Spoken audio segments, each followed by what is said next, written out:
Hey guys, Zibboyeye or just Zib is fine, and today we cap off Rec with Rec 4 Apocalypse.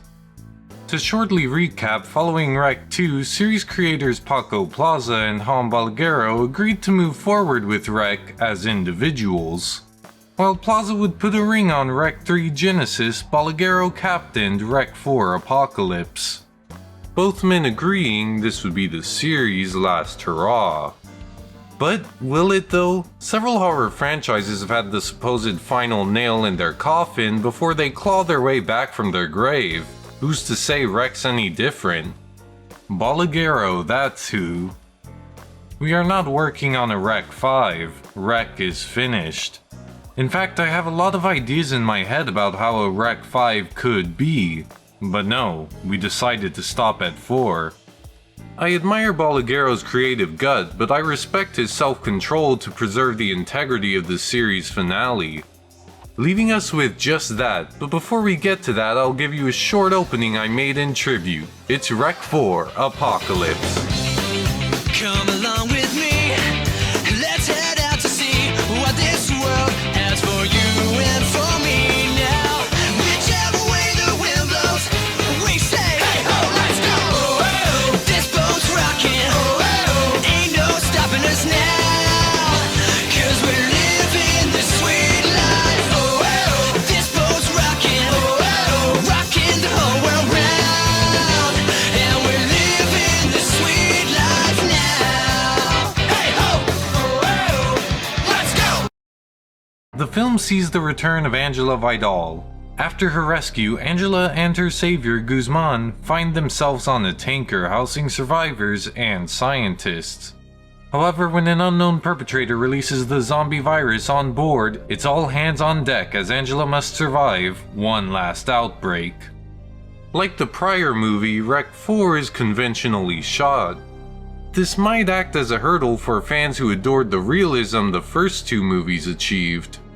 But Rec 3 and 4's rejection of found footage still retains the franchise's values. The POV in Rec 1 and 2 was believable. Report shooting journalists and body cam rigged special forces exist. But it was difficult to write a credible in-world camera for Rec 3 and 4. Thus, Balaguero and Plaza chose not to. Rec 3 and 4's style are done in the name of realism the first two movies are dedicated to. So to me, these are just as valid entries in the series. It helps that behind the camera through each movie has been Pablo Rosso. It takes a flexible cinematographer to shoot in the several styles of these films. Speaking of, Rec 4's on-screen display is a stark departure from the last movie. The muted colors and often monotone palette enforce an oppressive atmosphere, which is very appropriate considering the suffocating set pieces. Close quarters hardly cuts it. The tight hallways complement the tense action. This is not an embellishment on the film's part. Much of the movie was shot on a real ship. In fact, Balaguero considered shooting within such an environment for several weeks a painful experience. Balaguero would direct Rec 4 as he had Rec 2, emphasizing convincing physicality. This is especially important in Rec 4, which might have the most action of the series. The emphasis on action is likely due to Balaguero hoping Rec 4 to emulate B-movies.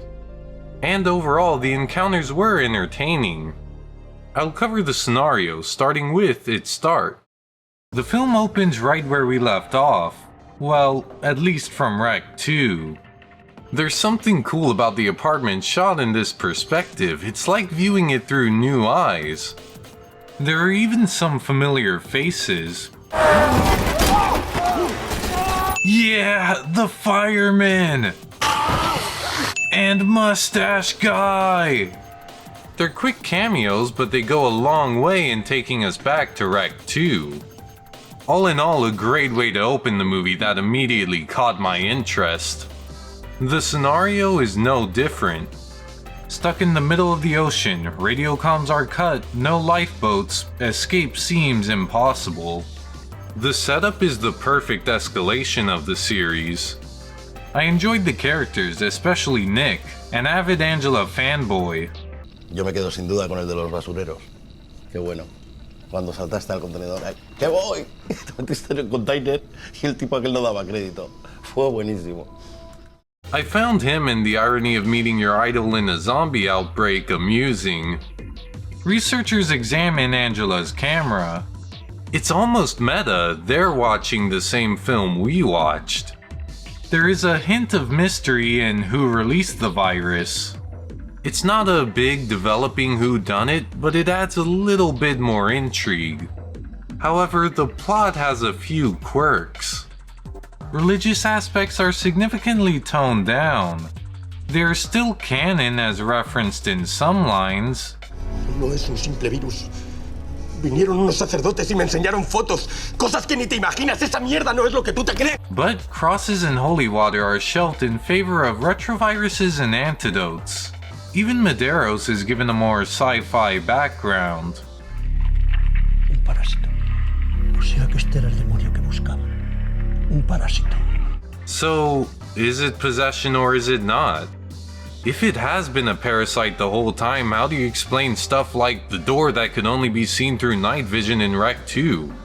Or the prayers that stop the infected dead in their tracks in Rec 3? It's not retconned. This issue is exacerbated due to this being the final chapter.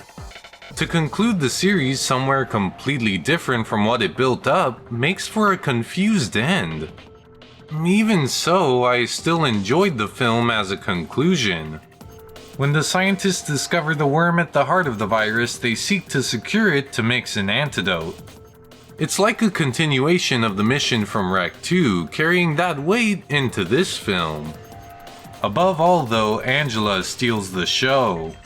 The series had to end with the character who started it all. She faces steep opposition as the doctors want to carve a parasite out of her stomach. With both humans and zombies at her neck, she has a tougher battle than ever. But she's not the same innocent reporter we remember. She's more clever and ruthless. I loved this development. I really felt her desperation. She survived once, she can't die now. Angela must overcome greater obstacles, and she's stronger than ever, the penultimate end. Speaking of, let's quickly look at the ending. Spoilers until next chapter. It is revealed that back at the apartment, the parasite had transmitted itself into Guzman, its current host. After a thrilling chase throughout the ship, Angela and Nick escape. I love Nick, so to see him make off alive with his idol made me smile. It also loops back to the first movie. Angela's show got her into this mess, but through the support of a fan, it got her out. The parasite is thrusted into the ocean where it lives to see another day.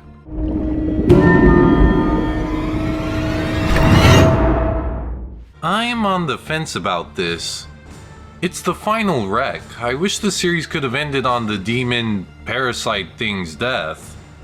On the other hand, Balaguerro wanted B-movie, and it closes on practically a "the end?" question mark. How more cheesy can you get? So it's give and take. Rec 4 Apocalypse has much to offer and yet another new spin on the series. With its great setting and fun action, I had an entertaining watch. While the pseudo-retcon of religious elements disconnected from prior entries, seeing Angela become this clever, tough heroine who can hold her own against man and zombie was an awesome end to the franchise. It's not perfect, but I'm satisfied. As for which of these movies is my favorite, I'd have to controversially say Rec 3 Genesis. I just love the mix of genres and all the subversions along the way. But I can understand why one would favor any of these movies. The films vary greatly. The idea behind the first Rec was to tell a classic horror story through found footage. Rec 2 aspired for action a la Aliens. Both of these held realism as the utmost priority, but things became more cinematic after. Rec 3 was a romantic, tragic comedy, while Rec 4 aimed to be an adrenaline-rushing B-movie. Balaguerro and Plaza wanted to make every movie distinct. I applaud this doctrine. Each sequel offers something new to surprise audiences. Yet this begs the question, what is Rec? What is a series whose identity is in constant flux? It's not presentation, it's not tone. The only dots I can connect through the series are that of premise, shared genre, and continuity. All Rec films are zombie outbreak horror in a consistent world. That's open-ended, but I suppose that's all you need to make a series. And that's what makes Variety the spice of Rec, a collection of films I love through and through. I've been Zibboyeye, or just Zib is fine, and thank you for watching. Zibbo bye bye!